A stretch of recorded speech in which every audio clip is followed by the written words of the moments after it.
There's most definitely a hunger problem in our area, and I witness this each day that I come into this school and into my classroom, and it's a very traumatic thing, and it's much deeper than people realize. One situation just occurred yesterday.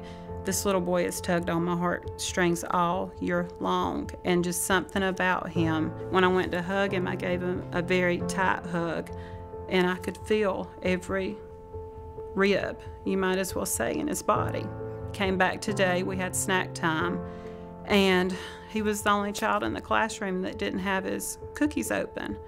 And so I said, if you'll bring those over here, I'll open them for you. And he shook his head.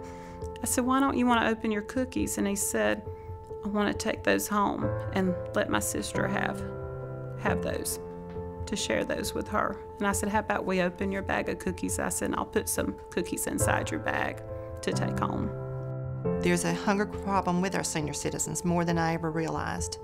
Because when you only make $108 a week, that doesn't leave anything over to buy food with, so therefore they go to bed hungry. One of the ladies that I deal with, she's only 57, and last week I did take her a box of food, and she looked up at me and she said, oh, there's a box of saltine crackers.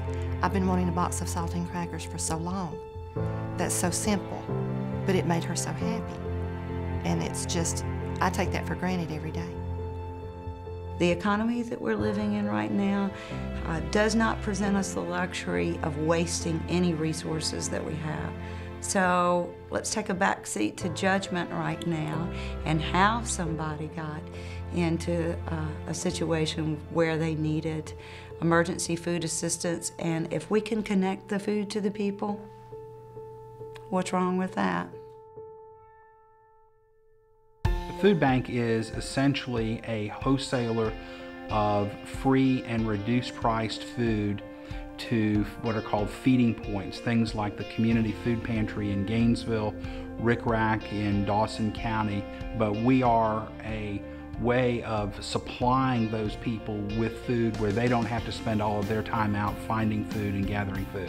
The first thing we do is we have food drives year-round, and then we have to supplement that with more food because naturally we don't get everything that we need. So that's where the food bank comes in, and I cannot imagine trying to run a food pantry without access to a food bank. If you really open up your eyes and look, you can really see it's not that hard to figure this out. And we as a community can do something about it. We can get involved, we can join food drives, because you can't help everybody. But if you can help one person, then you've done a world of greatness. Since the economy has been on the decline, the clients who come to us need more, and when they come into the emergency shelter, they tend to stay longer and need more resources. So thanks to the food bank, we've been able to provide those resources. We know that there are kids out there that are not eating.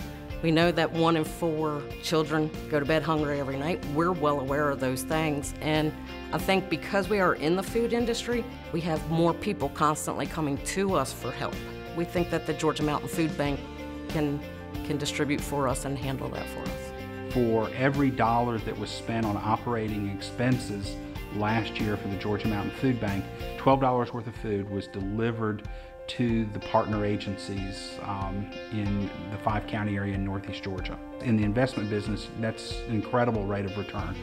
And so it really is a very, very efficient way of handling things and providing resources for these various groups that interact on a day-to-day basis with the hungry. The Georgia Mountain Food Bank has reached a point in our development where it's necessary for us to go ahead and